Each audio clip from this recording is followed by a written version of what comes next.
भारतीय वैज्ञानिक, उनका जीवन परिचय और उनकी उपलब्धियों के बारे में पढ़ेंगे। ये चैप्टर मैं आपके लिए स्पेशली इसलिए लेकर आई हूँ, पहले 3 मार्क्स का ये चैप्टर था और अब इसको 6 मार्क्स का कर दिया गया है, क्योंकि आपको पता है आपके साइंस में कुछ चैप्टर है वो हटा दिए गए हैं सिलेबस से, तो उनके मार्क्स को एडजस्ट किया गया है और इस चैप्टर के मार्क्स को डबल कर दिया गया है। तो सबसे इजी चैप्टर और हमारे लिए सबसे प्रेरणास्पद ये चैप्टर है, क्योंकि वैज्ञानिकों के जीवन परिचय से, उनकी उपलब्धियों से हमें बहुत ज़्यादा मोटिवेशन मिलता है, बहुत ज़्यादा आगे कुछ करने की प्रेरणा मिलती है और हमारा साइंटिफिक एटीट्यूड भी डेवलप होता है। इसलिए मैं आप लोगों के लिए ये चैप्टर लेके आई हूँ। तो बिल्कुल ध्यान से हम इस चैप्टर के बारे में पढ़ते हैं और बिल्कुल आसान तरीके से इसको समझने की कोशिश करते हैं। सबसे पहले हम बात करें, इसमें साइंस के 2 पार्ट बताए हैं, आधारभूत विज्ञान और अनुप्रयोगात्मक विज्ञान। आधारभूत यानी बेसिक, ठीक है। वैज्ञानिक मानसिकता, समझ तथा जानकारी का विकास होता है। जब आधारभूत विज्ञान में क्या है, हमारी जो मानसिकता है वो वैज्ञानिक, जिसको हम साइंटिफिक एटीट्यूड कहते हैं, यानी हर एक चीज़ को देखना, सोचना, समझना, उसमें हम वैज्ञानिक सोच को साथ में रखें, उसका डेवलपमेंट होता है। टेक्निकली डेवलपमेंट भी होता है, यानी तकनीकी विकास भी होता है और अनुप्रयोगात्मक विज्ञान का विकास भी होता है। यानी अगर हमारा साइंस का बेस क्लियर है, विज्ञान की हम सिंपल परिभाषा क्या कहें, साइंस इज ए मोर और लेस वे ऑफ लाइफ, यानी जीवन जीने का, सुचारू रूप से जीने का तरीका ही विज्ञान है। तो साइंस इज ए मोर और लेस वे ऑफ लाइफ। तो अनुप्रयोगात्मक विज्ञान के विकास की ओर हम अग्रसर होते हैं। अनुप्रयोगात्मक विज्ञान यह देश की अर्थव्यवस्था को प्रभावित करता है। अप्लाइड है, जितनी रिसर्च लैब्स खुली हुई है, बहुत ज़्यादा अनुसंधान रिसर्चेस हो रहे हैं, तो उससे क्या होगी, इकोनॉमिक प्रभावित होगी, हमारी देश की अर्थव्यवस्था प्रभावित होगी। गुणात्मक प्रभाव भी डालता है, क्वालिटी भी डेवलप करता है, ये आप लोग सब समझते हैं। रिसर्च है, आज हम कितने स्ट्रॉन्ग है, शक्तिशाली है, हमने कितने उपग्रह लॉन्च किए हैं, रॉकेट लॉन्च किए हैं, ठीक है। परमाणु जो हथियार है, परमाणु बम है, उनका भी हमने बहुत सफलतापूर्वक परीक्षण किया है। तो ये हमारे देश की अर्थव्यवस्था को भी प्रभावित करता है, साथ ही उसकी क्वालिटी यानी उसकी गुणात्मकता को भी प्रभावित करता है। सबसे पहले हम बात करते हैं साइंटिस्ट यानी वैज्ञानिक सुश्रुत की। सबसे पहले हम सुश्रुत की बात करें, इनका जन्म 600 ईसा पूर्व हुआ था। इनकी शिक्षा है धन्वंतरी के आश्रम में, प्रारंभिक चिकित्सीय ज्ञान इन्होंने प्राप्त किया। सर्वप्रथम शल्य चिकित्सा का परिष्कृत ज्ञान प्रदान किया। शल्य यानी हम इसको साधारण शब्दों में समझें तो सर्जन जो हम कहते हैं, चीर फाड़ जिसको हम कहते हैं, शल्य चिकित्सा, उसका इनको परिष्कृत ज्ञान था। पुस्तक इन्होंने अपनी जो लिखी, सुश्रुत संहिता। 26 शताब्दी पहले नाक, कान और होठ की प्लास्टिक सर्जरी के उदाहरण मिलते हैं। प्लास्टिक सर्जन थे ये, इन्हें प्लास्टिक सर्जन कहा जा सकता है। तो जिन्होंने इनको जो ख्याति मिली है प्लास्टिक सर्जन के रूप में, वो कौन है, सुश्रुत। शल्य चिकित्सा के 101 यंत्रों का ज्ञान इन्होंने प्रदान किया, यानी ये शल्य चिकित्सा के एक्सपर्ट कहे जा सकते हैं। 101 यंत्र जो शल्य चिकित्सा में काम आते हैं, उनका भी ज्ञान इन्होंने प्रदान किया। ये आप इमेज देख रहे हैं सुश्रुत, ये अपने दिमाग में बिल्कुल धारण कर लीजिए। जैसे ये इमेज आपके दिमाग में आएगी, सारे क्वेश्चंस के आंसर आपको मिल जाएंगे। बहुत सिंपल क्वेश्चन पूछा जाता है, इनकी पुस्तक का नाम याद रख लीजिए, सुश्रुत संहिता। दूसरा क्वेश्चन इसमें पूछा जाता है, प्लास्टिक सर्जन के नाम से जाने जाते हैं, तो आप सुश्रुत सही आंसर लिखेंगे। जैसा कि आपको इस इमेज में दिख रहा है, ये आँख का कोई ऑपरेशन है वो कर रहे हैं। तो इस इमेज से आप इन क्वेश्चन के एकदम सही से आंसर दे पाएंगे। अब हम नेक्स्ट बात करते हैं चरक। चरक का अर्थ है चलना। चरक का अर्थ है चलना। ये पीड़ित जनता का इलाज करने और शिक्षा देने दूर दूर तक पैदल यात्रा करते थे, इसलिए उनको चरक कहा गया। यानी ये इलाज करने के साथ साथ बहुत ही सेवा भावी थे और दूर दूर तक पैदल यात्रा करके भी ये जनता की सेवा करते थे। आयुर्वेद चिकित्सा के ये महान आचार्य थे, पहले चिकित्सक थे जिन्होंने पाचन, उपापचय और शरीर प्रतिरक्षा की अवधारणा दी। पाचन सब समझ गए होंगे, भोजन जो हम ग्रहण करते हैं और उसके बाद जो उपयोगी पदार्थों में उसका विलय जो है, वहां तक का प्रोसेस है वो है पाचन। तो पाचन मुख से लेकर पूरी जो आहार नाल का प्रोसेस है उसके बारे में, उपापचय के बारे में, और शरीर की प्रतिरक्षा, रोग प्रतिरोधक क्षमता, इम्यूनिटी, रेजिस्टेंस जिसको हम कहते हैं, उसकी अवधारणा इन्होंने दी। इनके अनुसार शरीर में कार्य के कारण 3 दोष होते हैं।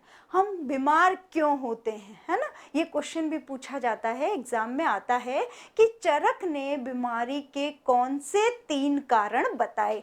तो अब आपको ये आंसर देना है। पहला पित्त, अगर हमारी बॉडी में पित्त बन रहा है, कफ बन रहा है और वात है, वात यानी यहाँ वात मीन्स वायु, तो इन तीनों के असंतुलन से, यानी बीमारी का कोई भी किसी भी तरह की बीमारी हो, उसका मूल कारण इन तीनों का असंतुलन है। पित्त, कफ और वात। ये पित्त, कफ और वात है वो बीमारियों के इनमें असंतुलन बीमारियों का मूल कारण है। इनकी पुस्तक चरक संहिता, मेरे हिसाब से पुस्तक के नाम आप आसानी से याद कर सकते हैं। 2 बार आप इन स्लाइड्स को देखेंगे और सुनेंगे, आपको याद हो जाएंगे। सुश्रुत की बुक सुश्रुत संहिता और चरक की पुस्तक का नाम है चरक संहिता। यह संस्कृत भाषा में रचित है। चरक संहिता संस्कृत भाषा में लिखी है। इमेज को देखिए, आपको बहुत ही अच्छे से स्पष्ट हो जाएगा। जैसा कि हमने इनको आयुर्वेद का ज्ञाता बताया है, इमेज में पता चल रहा है ये आयुर्वेद का कोई कार्य है वो संपन्न कर रहे हैं। ठीक है, अब हम बात करते हैं नेक्स्ट आनुवांशिक के मूल सिद्धांतों का इन्होंने पता लगाया। आनुवांशिकी क्या होता है? पीढ़ी दर पीढ़ी गुणों का वहन, आगे स्थानांतरण है वो आनुवांशिकता, आनुवांशिकी कहलाता है। इसके मूल सिद्धांतों के बारे में इन्होंने बताया और शिशु के लिंग निर्धारण के कारणों का भी पता लगाया। यानी होने वाला बाल जो शिशु है वो लड़का होगा या लड़की, और होता है जो लड़का और लड़की, उसके पीछे क्या कारण है वो इन्होंने आनुवांशिकता के साथ साथ वो कारण भी उन्होंने खोजा। बच्चे में आनुवांशिक दोष, लंगड़ापन या अंधापन माता पिता में किसी अभाव या त्रुटि के कारण होता है, ऐसा उन्होंने बताया। नेक्स्ट, पहले चिकित्सक जिन्होंने हृदय को शरीर का नियंत्रण केंद्र बताया, जो मुख्य धमनियों द्वारा शरीर से जुड़ा होता है। चरक के अनुसार चिकित्सकों को रोगियों से किसी भी दशा में शत्रुता नहीं रखनी चाहिए। सबसे अच्छी लाइन है इन्होंने जो कही है, यानी डॉक्टर है वो पेशेंट से किसी भी तरह की शत्रुता नहीं रखे, क्योंकि पेशेंट के लिए डॉक्टर है वो भगवान का रूप है, ऐसा इनका मानना था। चिकित्सकों को रोगी की घर की बातों को बाहर नहीं बताना चाहिए, क्योंकि चिकित्सक है वो सबसे पहले उसकी हिस्ट्री जानता है पेशेंट की, कि भाई ये बीमारी है तो ये किस बैकग्राउंड से, यानी इनका एटमॉस्फेयर कैसा है, वातावरण कैसा है, तो उसके बारे में उनको कुछ क्वेश्चंस पूछने होते हैं और हमें उनके जवाब देने होते हैं। तो चिकित्सक है वो रोगी की घर की बातों को बाहर नहीं बताएंगे और चिकित्सकों को रोगी की घर की बातों को बाहर नहीं बताना चाहिए, ये ऐसा इन्होंने बताया। नेक्स्ट हम बात करें सीवी रमन। सीवी रमन है जिनका पूरा नाम चंद्रशेखर रमन। जन्म इनका 7 नवंबर 1888 में हुआ और इनकी मृत्यु 20 नवंबर 1970 में हुई। इनके जन्म का स्थान तिरुधिरा तमिलनाडु में था। पिता का नाम चंद्रशेखर अय्यर भौतिक शास्त्र के प्राध्यापक वॉल्टेयर कॉलेज में विशाखापट्टनम में ये थे। माता का नाम पार्वती अम्मल। शिक्षा इनकी वॉल्टेयर कॉलेज विशाखापट्टनम से इंटर परीक्षा प्रथम श्रेणी से इन्होंने उत्तीर्ण की। 1907 में भौतिक विज्ञान में एमएससी, 19 वर्ष की आयु में इन्होंने भौतिक विज्ञान में एमएससी कर ली थी 1907 में। जॉब के बारे में, इनकी नौकरी के बारे में हम बात करें, 1907 में भारत सरकार द्वारा अर्थ विभाग के उप महालेखापाल नियुक्त किया गया। 1917 में त्यागपत्र दिया इन्होंने। 10 वर्ष तक इन्होंने ये कार्य किया। 1917 में कलकत्ता विश्वविद्यालय में भौतिकी के प्रोफेसर बने और 1928 में विश्व प्रसिद्ध रमन प्रभाव की इन्होंने खोज की। इसमें जो आपके क्वेश्चन पूछा जाता है, रमन प्रभाव के बारे में अक्सर क्वेश्चन पूछा जाता है, क्या है रमन प्रभाव, इस बारे में। 1930 में इनको नोबेल पुरस्कार भी मिला और नोबेल पुरस्कार का भी रीजन था रमन प्रभाव, जिसको रमन प्रकीर्णन भी कहते हैं। इसके लिए, इस खोज के लिए इनको ये नोबेल पुरस्कार दिया गया। जब प्रकाश, रमन प्रभाव की को परिभाषित कर रहे हैं हम, जब प्रकाश द्रव माध्यम से गुजरता है, जब प्रकाश द्रव माध्यम से गुजरता है तो क्या होता है, द्रव माध्यम से गुजरने पर प्रकाश और द्रव की अंतःक्रिया होती है और इससे प्रकाश का प्रकीर्णन, उसका फैलाव हो जाता है। इसी प्रभाव को रमन प्रभाव या रमन प्रकीर्णन कहा गया। रमन ने समुद्र व आकाश का रंग नीला होने का कारण भी बताया। इन्होंने 1949 में भारत सरकार ने इनको राष्ट्रीय प्राध्यापक नियुक्त किया। 1954 में सर्वोच्च सम्मान भारत रत्न से इनको विभूषित किया। लेनिन शांति पुरस्कार से भी इनको नवाजा गया। इन वैज्ञानिक शांतिपूर्ण कार्यों द्वारा राष्ट्रों के मध्य मैत्री विकसित करने के कारण ये जो लेनिन शांति पुरस्कार है वो क्यों दिया जाता है, ये वैज्ञानिकों को शांतिपूर्ण कार्य करने और राष्ट्रों के बीच में मैत्री विकसित करने, मित्रता संबंध विकसित करने के कारण दिया जाता है और इस पुरस्कार से इनको नवाजा गया।